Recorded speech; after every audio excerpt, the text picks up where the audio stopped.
right, welcome to another episode of Piecing It Together, the podcast where we take a look at a new movie and try to figure out what movies inspired it. And today we are live from downtown cinemas in Las Vegas to talk about MaXXXine, the conclusion of the X trilogy from Ty West and Mia Goth. This live show was a great time. It just finished a couple hours ago. I'm home right now editing and getting everything set up, so this episode will go up right after opening weekend, and it was just a blast to do it, and I'm very excited to keep doing more of these live shows. Joining me for this one, we had Michael Keene, Tia Bean, and William-Patrick Coleman, who were, in fact, the lineup that we had for Hundreds of Beavers last time we were at Downtown Cinemas. So it was great having all three of them back on the show in this format again. And we had a great turnout, great time. It was a costume contest. Just a really fun time all around. Before we get into the conversation, I do want to remind you, as always, to make sure you are subscribed to Piecing It Together, wherever it is that you're listening right now. You could also follow us on social media at PiecingPod. And don't forget to join our Facebook group, Popcorn and Puzzle Pieces, where we continue the conversation about all the movies we talk about here on the show. I also want to let you know we had a little technical difficulty in the middle of the show. It shouldn't really affect anything going forward, but, just know that it's going to happen at some point in this conversation. But with that said, let's get to our talk about MaXXXine. Well, we are the Piecing It Together podcast. We're about to talk about the movie we just watched, MaXXXine. We're going to get into some films that we think might have inspired it. But before we get to that, I want to introduce my guest lineup right here. So what I want to do, because this is the third in a trilogy, I want you to introduce yourself to the audience and then just kind of briefly tell them how you were coming into this movie, how you felt about X and Pearl before this. So let's start off with Michael Keene right here. I just realized I'm chewing gum. And just put that on Roy here. Oh, there you go. That works. Save that one for later. Oh, nice. Wait, what was the question? Just introduce myself? Introduce yourself and tell people how you felt about X and Pearl going into this. Okay. I'm Michael Keene. I am a filmmaker and sometimes YouTuber. And I made a movie called The Head that you should all go watch on Tubi. It's free. If you don't watch it, you're an asshole. And I have a movie coming out later this year called Dr. Deathface. It's about a vagina bed. Don't spoil it. Spoilers. Yes, spoilers for Dr. Deathface. For the people that are not going to watch my movie. What was I? Oh, right. X and Pearl. X and Pearl are good. Yeah. Well, Pearl's great. Mm-hmm. X is really good. Okay. I think at first I was flipped on it, but I think I came to appreciate Pearl more. Yeah. Which is funny considering it's kind of like hey, we could also make this movie. Fuck it, why not, right? Sure. Of the Mia Goth Vanity trilogy. Well, I think, and that's the reason why I wanted to ask this to everybody, is because I think everybody's coming into this slightly differently. Maybe we'll order them at the end or something, but everyone has a different point of view on this trilogy. I think everyone has very strong opinions on what Ty West and Mia Goth are doing here. But with that said, let's go to William-Patrick Coleman. William, welcome Hello. to the show. Hi, thank you. This is the second time being here. Really excited. I am William-Patrick Coleman. I am the host of FilmBuff on YouTube. It is a sketch show and a celebrity interview show. Coming into this, trilogies to me are a good example is, I'm not comparing this to the new 3 Star Wars, but you can tell those guys didn't have a plan. Sure. And I feel the same thing with this. They didn't necessarily have a plan. They filmed X and they were like, oh, hey, we have extra money. We have this idea and we have Mia Goth, who was producer of X. Why don't we take the advantage of making Pearl and kind of sneak it out there? And I think when these two movies were conceived, MaXXXine was nowhere near Sure. In the eyesight of things. And I feel like watching them, I watched them all together recently, and X is my favorite. I really like X. Pearl is really, really good in the sense of how it was filmed and how it looks, which would make MaXXXine the end of this and the way that was approached and filmed and looked. All together, you can tell they didn't have a plan. They're very interesting separately. That's not dismissing MaXXXine and their efforts in that in general. Really wish they had been released more closer together as compared to the waiting time we had between Pearl and X and this one and Pearl is like, Well, like you said, they really did not know they would ever make a third one when Yeah, they you can started tell, off. yeah. So yeah, but yeah, here we are though. Tia Bean over there on the end, Yay. coming back to the show. Introduce yourself. Yes, I'm Tia Bean. That's my real name. Yeah, back on the show. I'm having a great day. The lady in the bathroom told me Jesus loves you, and it made my whole day. Nice. She probably wasn't fond of my Hail Satan hair clip that Yeah. I'm wearing. That's some like 4DX stuff going on here. You know, getting the Jesus The full stuff. experience. She was Yeah. actually hired to be a Nice. protester in the bathroom to tie in with the film.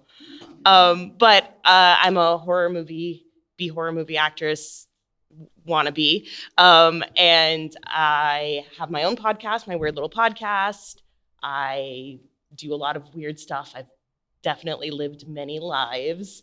That being said, I loved X and I love Pearl and I absolutely love this movie. X felt like, I liked how different they were. And I liked how X felt like Texas Chainsaw Massacre type of like horror. And Pearl was kind of a love letter to like, you know, the 1930s cinema. And then this was like that like nice 1980s slasher film. I loved MaXXXine more than the other two, mostly because in my many lives, I was a tour guide at Universal Studios. Nice. And I absolutely loved the use of the sets. And I did a lot of like extra background acting as well. So I recognized every single movie studio. I was like, that's CBS Radford, that's Warner Brothers. This is definitely the backlot. Like the scene where she's like running through all of the sets at Universal, the backlot was just so cool. And I'm like, I've been there, I've done that. Like that's, oh man, it made me really homesick for LA too. it did. You know? Yeah, I lived in Hollywood for a piece of time, and watching it made me very homesick. I'm from the South. Did X make you homesick? I'm not from fucking Texas.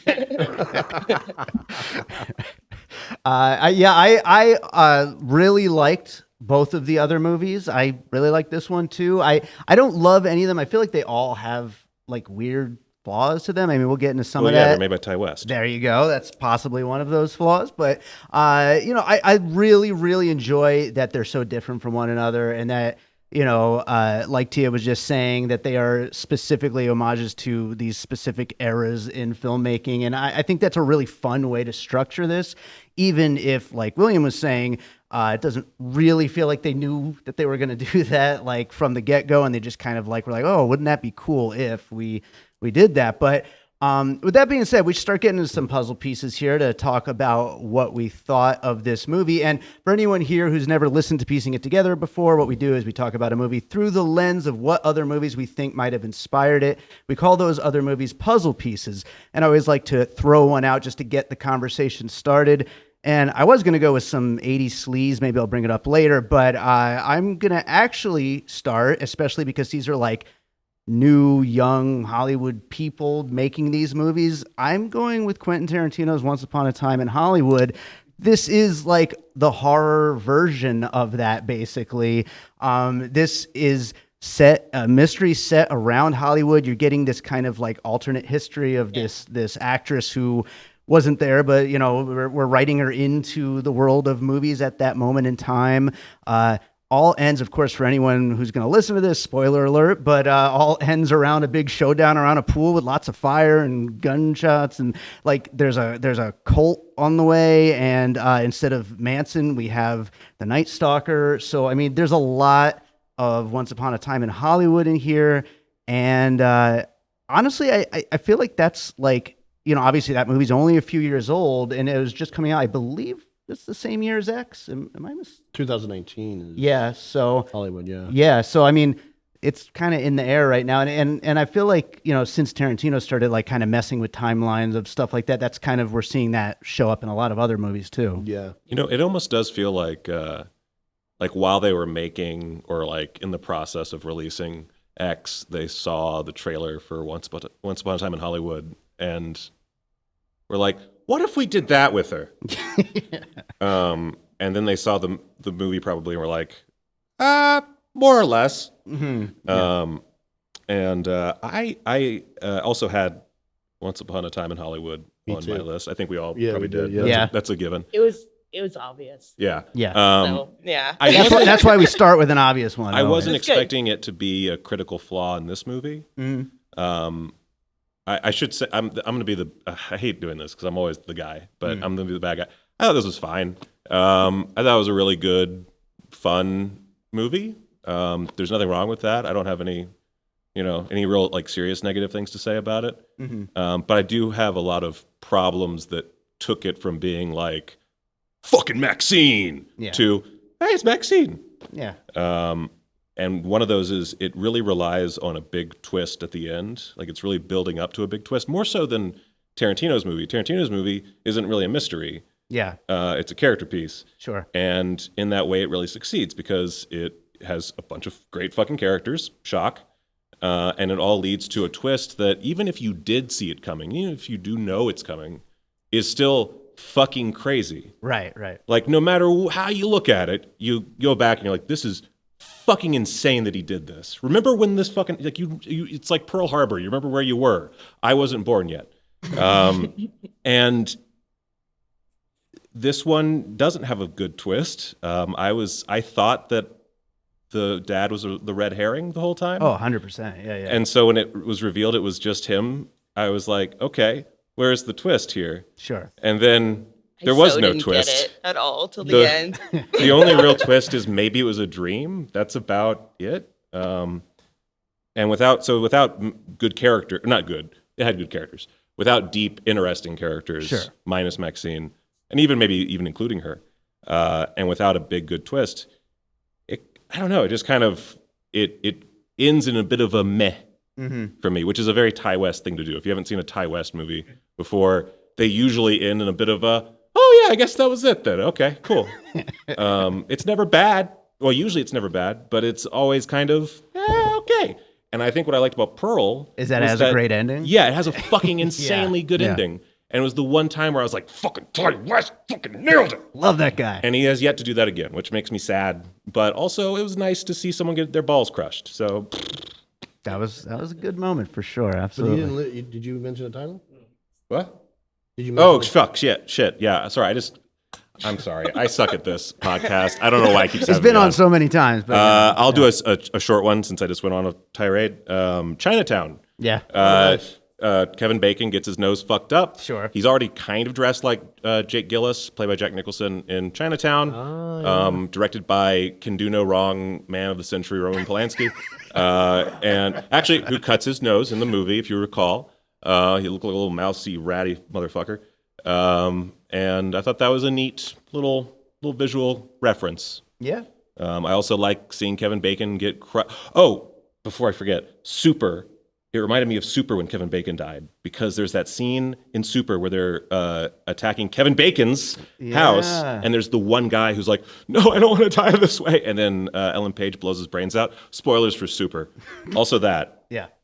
Okay. Did you just do Absolutely. 2 titles though? Yeah, I'm an asshole. Fuck off. Fair enough. That's my character. He's I deserve stealing that. All right. 2 puzzle pieces in once. but Okay. Let's go to you, William. I think one of the obvious ones is American Psycho. Yeah. There's 3 things you have to have for a puzzle piece to this particular movie. It's got to be 80s, it's got to be horrific, and it's got to be Hollywood. Once Upon a Time in Hollywood fits that. American Psycho is probably the next closest to do it. They really do 80s very well. Sure. And the self-conscious attitude. Everybody's worried about themselves, how they look, how they appear, and things. They get into that mentality, and it kind of goes into being a sociopath and whatnot. Not necessarily MaXXXine, but the feel of it is right there. I Well, think. and it goes through also with like all of these Mia Goth characters, kind of. It kind of ties them all together in a way. Yeah, so I think that I mean, even in the marketing, there's heavy hints of American Psycho there. Yeah. No, I think that's a good one. I hadn't even thought about that one. I just rewatched it for the first time in years, and American Psycho really holds up. It's such great satire. I think this is missing the satire. Yeah, it's probably but, missing a lot of satire. And I just randomly, real quick, while we're talking about American Psycho, was anybody else thinking about when Kevin Bacon's about to walk into the Psycho house that they were going to play the stair bit? Yeah, they're going to do the stair bit. That's why I totally were they trying to make us think that? I thought that momentarily, and there's then a I private realized eye that and- doesn't work because it's not there's not actually a house. There's inside not really there. stairs there. But, But I did think that Kevin Bacon was going to die because I thought that they were going to pull a Departed because they had when Mia Goth goes into the house, it's just it's just scaffolding and shit. But there's a big X. yeah. And in The Departed, it's a whole thing where Scorsese puts an X whenever a character is going to die, like right after that moment. Spoilers for The Departed, I guess. I'm sorry, Leo gets shot in the fucking face. Wow, There's a rat at the end. A lot of people do, actually. There's a rat at the end. But yeah, I thought there was going to be. I think that's another thing that like kind of has me numb on the movie is it does feel like you could have done something with that, Yeah. but he just kind of goes away with. Oh God, the cameo of the director, the security guard. This at the. who is that? Oh, I don't know. I'm gonna look it up because my brain While is fucking you're failing. looking that up, I just want to say this isn't the podcast where we like say what should have happened in the movie, but to that point of like the Psycho House really just being empty inside, it's just a set. It would have been confirm. fun if Yeah. it was set up like the real, like in the movie, just to kind of give that like, is this actually happening kind Yeah. of thing. Yeah. That would have been That's a fun true. thing, especially with how nuts she is. I you kind know? of would. I would have liked that. Yeah. So you haven't found it yet, have you, Michael? No, I'm high. Give me a fucking set. Jesus tits. You're next. And like I don't It's even. okay. It's You can just shout it out in the middle of me talking. Yeah. Larry Fessenden. Larry Fessenden. All right. Noted indie film director Larry Fessenden, who Ty West, I'm pretty sure, can thank his career for. Okay. Or two, whatever. All right. Tia, let's go to another piece. What do I you was got? just saying I can confirm that inside the Psycho House is just full of spiders. There's Yeah. no actual house in there. During Halloween Horror Nights, I actually put an actor in there who has to be in there by themselves. and with, then like, run out. and run out. Okay. And it's like full of black widows in there. Oh my God. So that's scary. So this is not my puzzle piece. It's actually my husband's. And so I have to give him some credit for it, but it's so good. And I'm so glad that he thought of it. And I was going to save it for my third one, but I just want to talk about it because All right. a good one. But it's not a movie. It's actually a miniseries called I Am the Night. And it came out in 2019. It was directed by Patty Jenkins and starring the amazing Chris Pine and India Isley. And so when we got to the twist with the father in the movie, like when I saw it the first time, I actually saw the movie twice and I cheated. But when I saw the movie the first time, I audibly was like, "It's the father!" Like it got me. Like Sure. I'm gullible and easily pleased. So, but when he brought up I Am the Night, and like this whole movie kind of reminded me of the Black Dahlia story, Sure. the real Black Dahlia story. And ironically, I'm like in the middle of James Ellroy's book right now. Thank you, Kim Smith, for the book. But I'm the Night is actually it is based on the true life story of Fauna Hodel, who ends up finding out that George Hodel is her grandfather. And George Hodel was possibly the Black Dahlia murderer. And if anything, he's a bad human being, or he was a bad human being. He had this like big mansion near the Hollywood Hills. It's called the Soden House. It was built by Frank Lloyd Wright. And he was a doctor, and he would hold abortions in like a secret room in his house. And he was friends with Man Ray, the photographer and surrealist artist. And they would have like these weird like rituals in their house and subject their daughter to. And Fauna Hodel ends up finding out that the daughter is her mom and that possibly her grandfather's her dad, through like how disgusting this human being Sleaze. is. But in I'm the Night, like this woman is being stalked by this guy who's investigating George Hodel, but she's also getting like weird phone calls from her grandfather as she's like uncovering like her actual past. And the father character just like reminded me so much of like the George Hodel character, and it just got me so excited. And also there's like severed body parts and stuff like that. If you don't know the Black Dahlia, she was found in Lamar Park, like sliced in half. Her torso was separated from the bottom half. Her intestines were coming out, but she had what was called a Glasgow smile cut across her face. She was beaten, possibly tortured for multiple days. And it is believed that George Hodel was the one who held her in this back secret room. It's actually his son, Steve Hodel, who wrote Black Dahlia Avenger and uncovered all of this. And All right. yeah, That's really close to. I could go on for Really like close. 3 days about Yeah. the Black Dahlia. So I was gonna, I was gonna bring up Body Double on this, but I'm kind of stuffing God, that one that's to on my my list. Is it? Okay, yeah, I'm sure you'll get to it. But yeah, I mean, we got Black Dahlia in there, so we got Yeah. the De Palma in there, but we'll get to that later. That's then a for great sure. pull, by the way. Good job, Pat. Yeah, Holy shit. thank you. Could have got a prize or something. No, we don't have any prizes tonight, but except Oh, for the sorry. costume prize. But plus Tia took it anyway. But I'll go on to something. I'm gonna go for a different piece of that era of that kind of like 80s kind of sleazy kind of stuff here. I'm gonna go with Star 80, the Bob Fosse film with Eric yeah. Roberts. That is first of all, Eric Roberts should have played the dad here. It would have been so good in that role. But yeah, he plays this kind of like scumbag guy who, this is a true story, but discovers Dorothy Staten and turns her into a playmate. But then once she starts getting success and wants to get out of just being a playmate and becoming an actual like actor, he gets jealous of her, and everything goes south from there. And he's so damn good in that movie, and it's just so sleazy and just shitty. Just the whole atmosphere of Hollywood that they paint in that movie. Bob Fosse, I mean, that was 1980, I believe, but like already, like clearly just kind of fed up with like the business and the industry, and it feels like Ty West and Mia Goth are kind of trying to comment on that now, but through the lens of the 80s there. But yeah, Star 80, great movie, I think worth checking out. You guys fans of that one at all?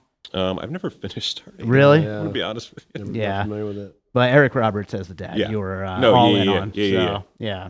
I love Eric Roberts because it's one of those things where it's like, oh yeah, he's in The Dark Knight. Also, this commercial for a local lawyer. Any filmmakers in this room have probably worked with him. Eric Roberts Yeah. in a dispensary Oh, nice. in Hollywood. Yeah. Nice. amazing. He's so good. He's so good. Michael, let's go on to another one. I guess did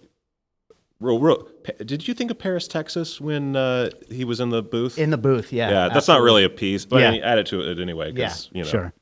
But Hardcore, Paul Schrader's Hardcore. Sure. I think that was another problem I had was I was like, the dad's whole plot here is essentially just, what if George, oh fuck, Yeah, what is his name? Patton. What's Patton's name? George C. Scott. Thank you. I don't know why I can't think. George C. Scott. It's like Stone. oh right, the weed. Sorry. So it's basically just, what if George C. Scott's character in Hardcore was a loony evangelical crazy person, and that's it. That's his whole plot. And I don't know, man. It just makes it feel very stale and boring because, again, it doesn't feel like it's doing its own thing. It's just taking from other stuff and putting in not really much else. Yeah, I don't mind that so much, but at the same time, I agree. I wish that there was more, but I don't, like, on the surface, I don't mind it because, I mean, this movie, it's got the A24 logo at the beginning. It's Mia Goth. I mean, a lot of younger people are going to see this movie who have never seen Hardcore, who have never Does seen Mia Goth have a big following? young people following. I feel like she does. Does Yeah, she? now she does. I'm Yeah. sure. Oh. Especially because of these two movies. I thought it was just told perverts like me. And by the way, I should just mention not as a ours anymore. little bit of a tangent, but we're recording this on a Sunday for anyone who's going to listen to the podcast. This is already the most successful of the three movies, even if critically it's not quite, making the That mark. marketing is. Yeah, they're blowing it up, and Yeah. it is like doing really well in There's the not box really a office. It is the 4th of July movie in theaters, really. Yeah. I mean, other than Despicable That's Me crazy 4. to think about. I Yeah. know. Wow. If they had released Beverly Hills Cop in theaters. Yeah, That's right. Yeah. But yeah. Axel F for planning. You know what I'm saying? Yeah. Come on. That's what I got. Anyway, Hardcore, yeah, great Yeah. great piece. Great film. Yeah, Much better than this. perfect piece to bring up here. William, let's go to another one. I don't think that this was an inspiration per se, but individually, MaXXXine is a distant cousin to Scream 3. Nice. Now, I am actually not. I said that wrong. I'm a huge Scream fanatic. Scream 3 is easily, I think, the worst. But there's a lot of elements to Scream 3 that MaXXXine has. There's a lot of camp to it. It's not based in the 80s, but it sure as hell looks like it is. Courtney Cox's bangs and the whole wardrobe and the inside jokes about how campy it looks. But also, towards the end there's this secret mansion near the Hollywood Hills where the third act takes place. But in the original draft, Kevin Williamson's original draft, it was a cult of Ghostface killers. And they were going to be revealed in this house. And so I feel like that it taking place in Hollywood and this whole third act, there's a lot there that are very similar to back and forth. I forget if this was in Scream 3 or if it was in Jay and Silent Bob Strike Back, but I kept thinking of Jay saying, I fucking hate Hollywood. That would have fit. Oh, in this yeah. movie. That is, he says in Jay and Silent Bob Strike Back, but they do have a cameo. Yeah, A exactly. random cameo Yeah. in Scream as Jay and Silent Bob, which is bizarre. That movie is super fucking weird. Wait, did you think it was going to end with a more neon demon-y, or with the cult aspect? I mean, not that it's really a cult per se. And never mind. Isn't that really what we got there? Was a kind of a I don't know. Yeah, it was, but then they really didn't take the time for it. It feels like a joke that just That's going to happen in the serious. next movie. Is they're going to develop the cult? Then we get into It'll the be cult. The father's story. Don't do that. Don't do that. Don't make me sad. I read something. Were cult that movies said- big in the 90s? Because, Everyone loves cults. Yeah, they do. I read something that said that you don't need to watch Pearl to see MaXXXine, but you do need to see X to see MaXXXine. 100%, yeah. Sure. And I Yeah. absolutely agree with that. You said you didn't even really know who that was when he was No. revealed. When my friend Teresa came yesterday and she hadn't seen X, and she was like, She had no she idea. didn't know who the old They woman was. kind of don't do the best job of revealing that's because you don't see him throughout MaXXXine. You have to have seen him in X. Right. Yeah, Right. You that only was- hear him at one point, Yeah. but that's it. That's why Eric Roberts can't be the character, because they got probably the exact same guy that's on the TV in X. Yeah, sure. For that one scene. But yeah, Scream 3, great one to include here. I love that. That's awesome. Tia, let's go to another one. Can we take a moment to appreciate that Will is smoking a fake cigarette inside a movie theater right now, which is so I'm not smoking it yet. so 80s right Wait, now. is it a fake cigarette? It's not fake. It's real. Oh, Okay. oh. Whoa. We get this That's podcast kicked right on out of here. Commitment to the but- bit there.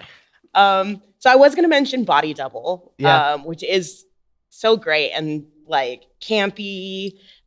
There's like the stalker element, voyeurism, but it's also like a working actor. It's very 80s, especially like the apartment that he's borrowing from his friend to like, it's like all black on black on black and everything. It's such a great movie, but you already mentioned it. So I'll mention Videodrome Okay. from 1983, directed by David Cronenberg, starring the wonderful James Wood and Debbie Harry. Yeah. And I feel like Ty West definitely was inspired for all three movies, especially X and MaXXXine, by the aesthetic of Videodrome.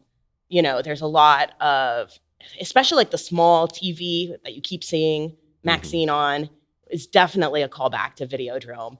But the over-the-top gore, the surrealism, the lighting, like the aesthetic overall just like really reminded me. The what's real, what's not real. Yeah, Yes. exactly. I watched so many weird 80s movies this weekend to study for this that I feel like it affected my mental health in like Nice. not a good way. Oh, Like I literally sweet. like had to like watch like a musical today Oh, before man. coming Pearl. here just Watch to Pearl. like flush my brain out and like have some sort of like positivity. But Videodrome definitely messed with my head.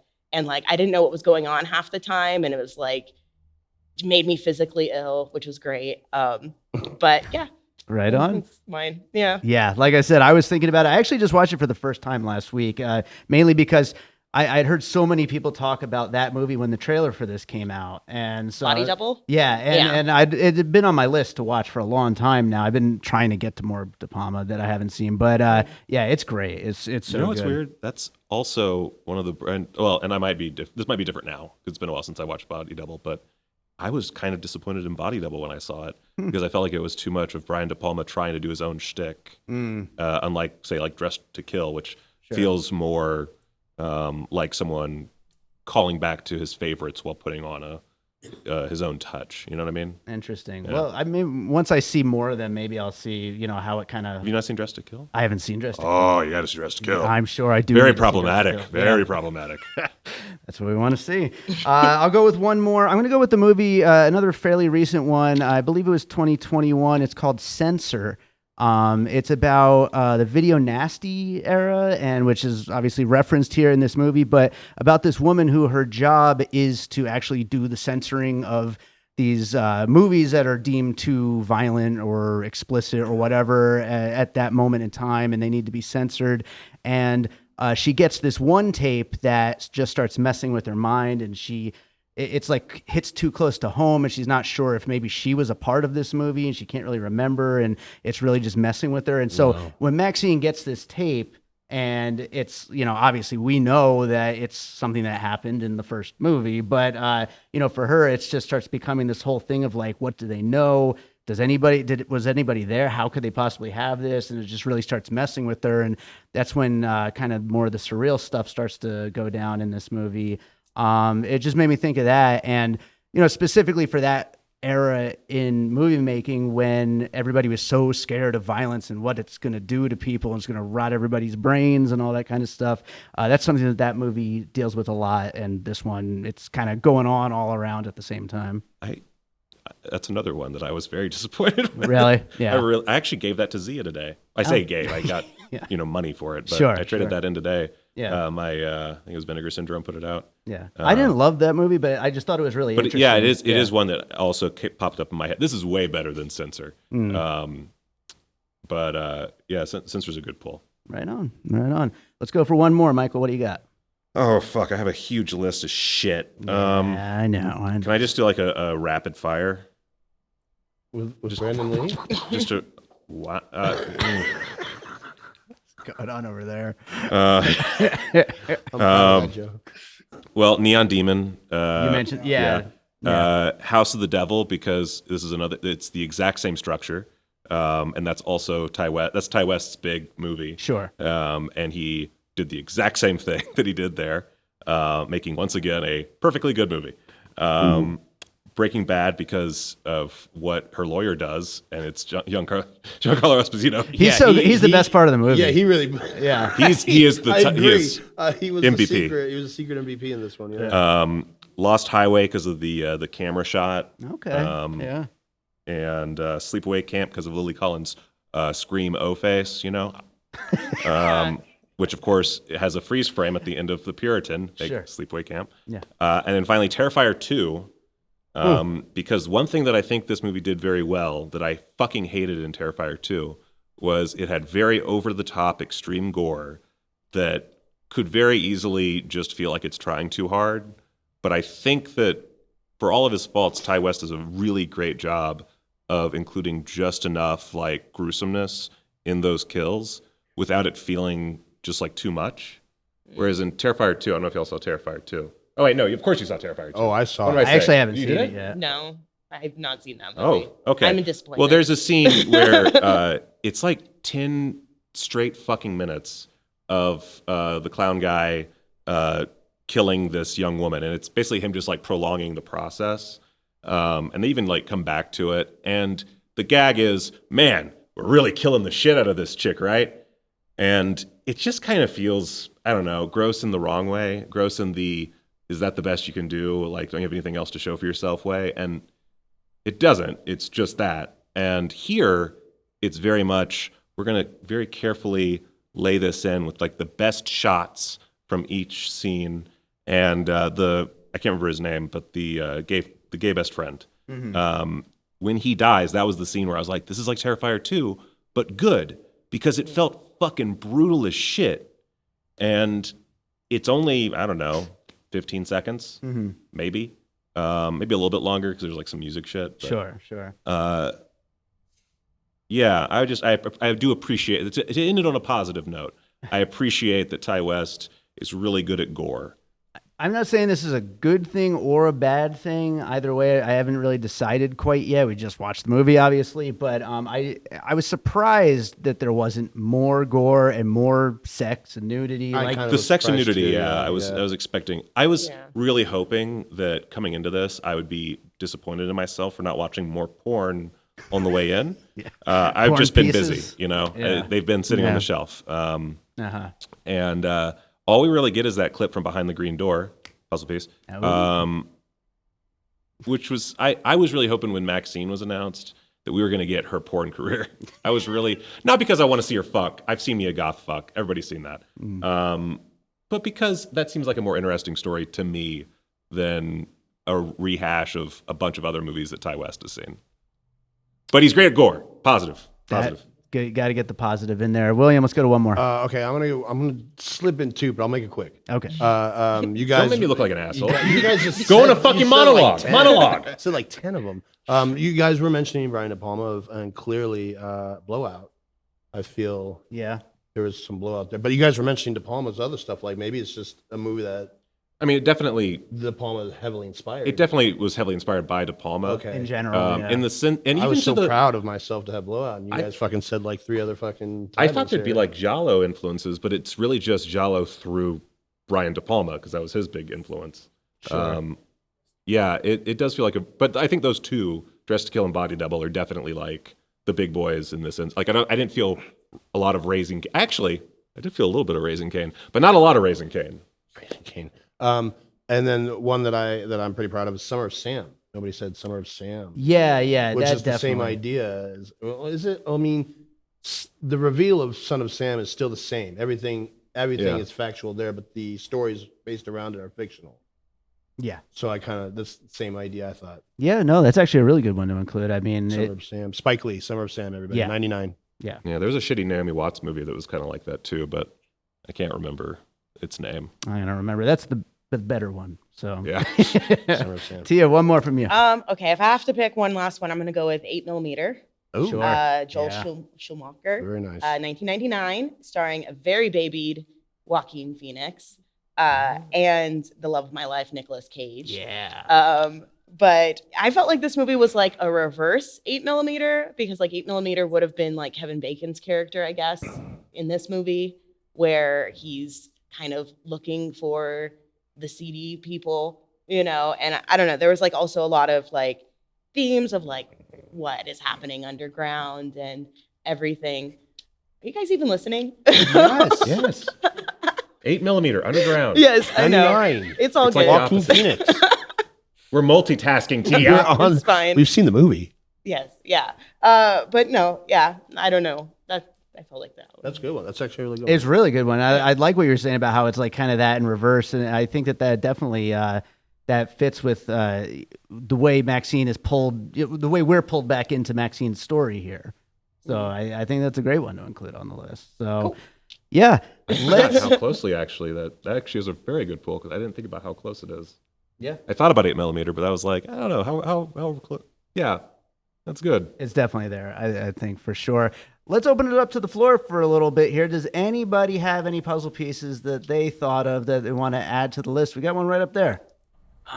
So I'll say any of the original 3 Star Wars movies when it comes to like the stormtrooper deaths. The third act in this movie was insane. So with the detective and the shoot off, those were all such goofy ways to like fall and die, and the sound effects, and then the cross in the eye, just so like silly deaths. So made me think of Star Wars in that kind of sense. I love that because yeah, that whole sequence it's very weird. Yeah, it does. It gets really campy there. Like everybody's just kind of getting shot and falling over, and just like random deaths are happening off screen. And it was also like we're talking about the De Palma influence. Like, you know, I think we'd have been able to see that scene. You know, if it was like made back then, like you can't really see anything happening in that last sequence. You know, actually, you're right. That does feel like a very De Palma third act.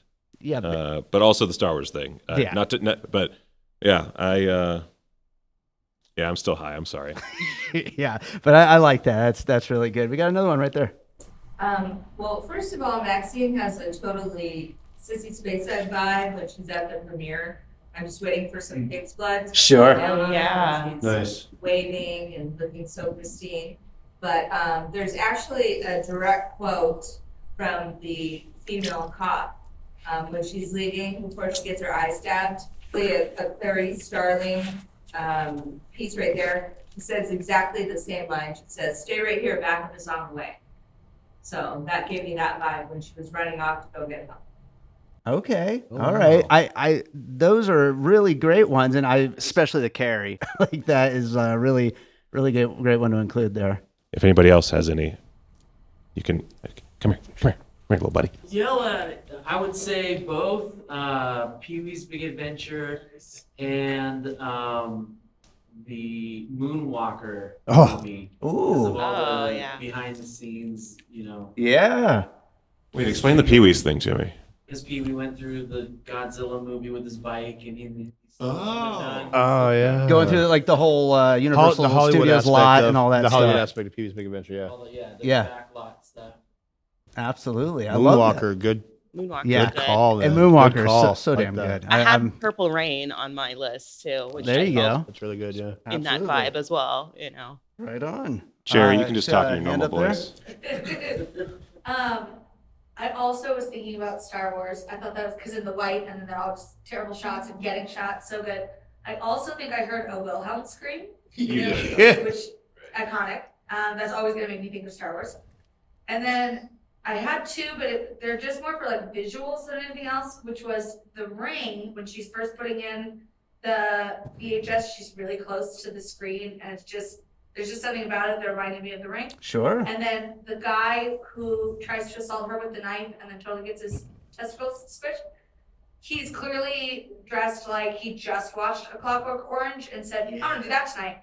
And I just went, okay, well I see where you got your costuming inspiration. And I loved it. I don't think it's a bad thing, but it was just like, you brought a knife to a gunfight and you lost. And it was very great. So those are mine. Yeah, it was nice to see MaXXXine just straight up kill somebody in this movie. So yeah. I was ill prepared for that pop. I was just like, oh my God. I watched guy. this twice and I closed my eyes the second time. Yeah. It Nice. was, yeah, Nice. I'm good.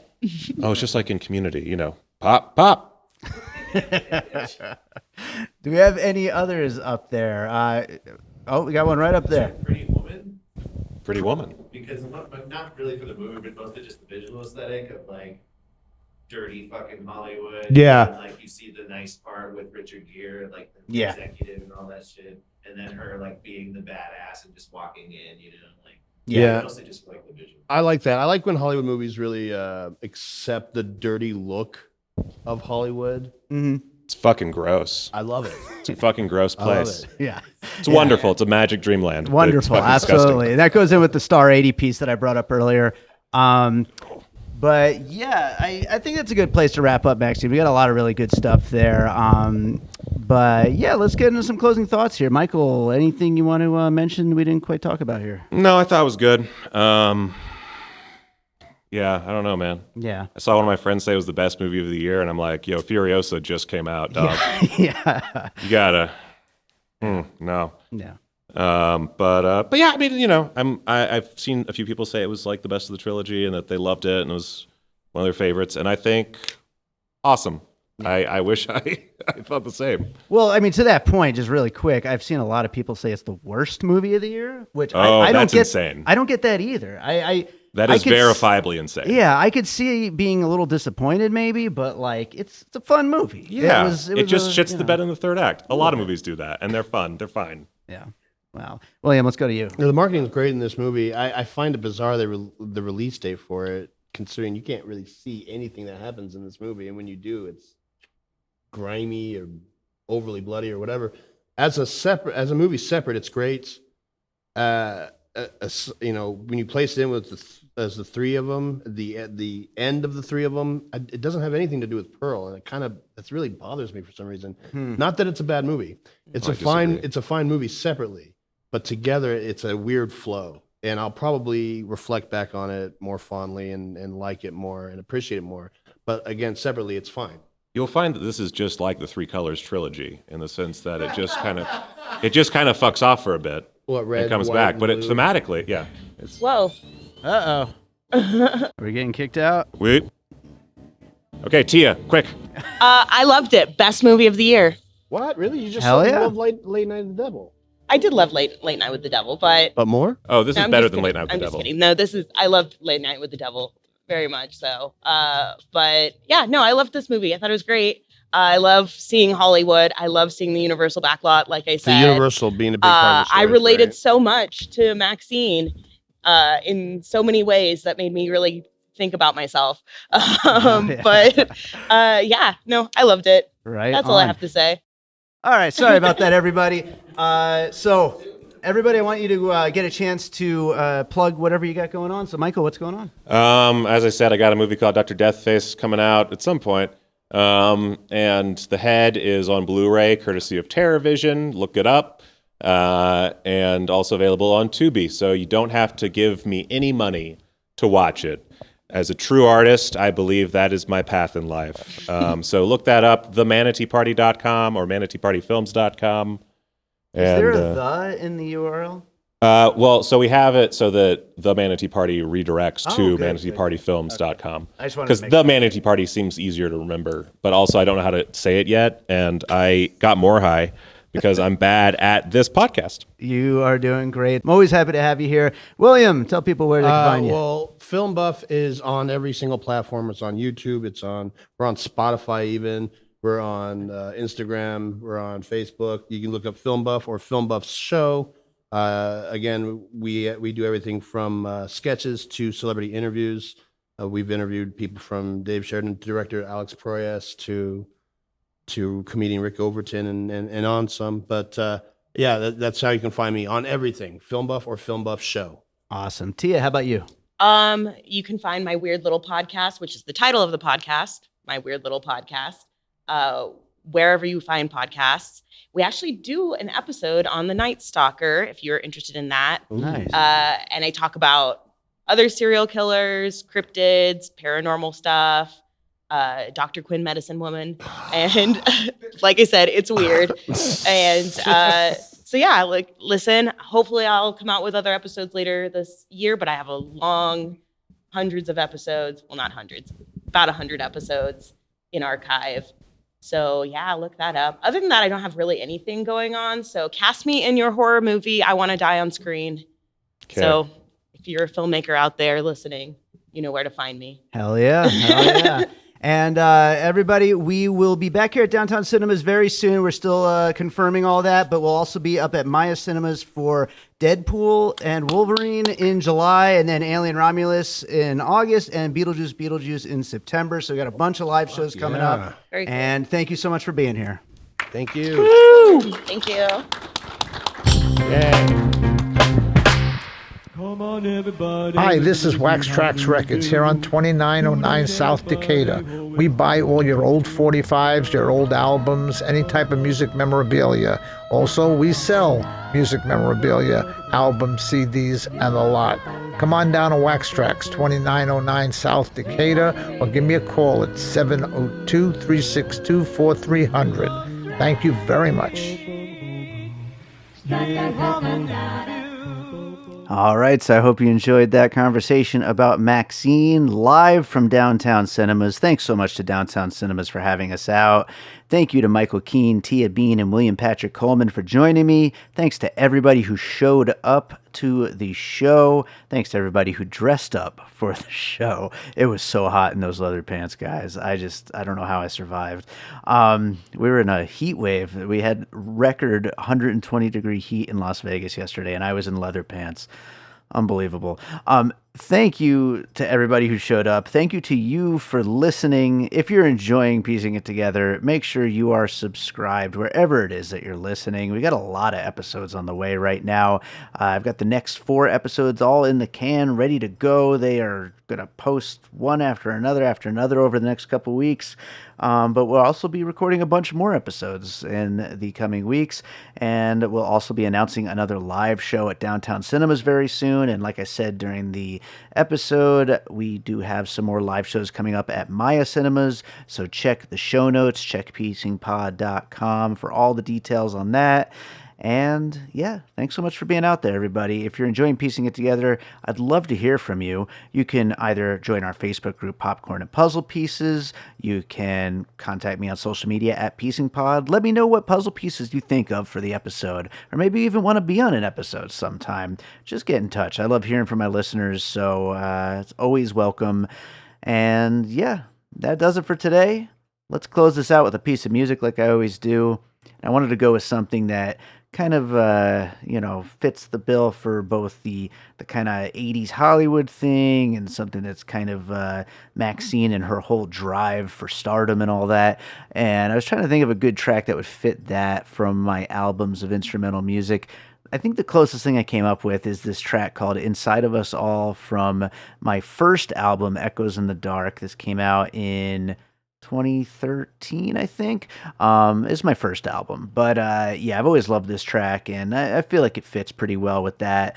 I've got plenty of horror music that I play on other horror movie episodes. I don't need to go into more horror. Let's go with this one. Let's live to our full potential. This is Inside of Us All. I hope you enjoy it, and we'll be back with more piecing it together real soon.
An All Points West production, produced by David Rosen in Las Vegas.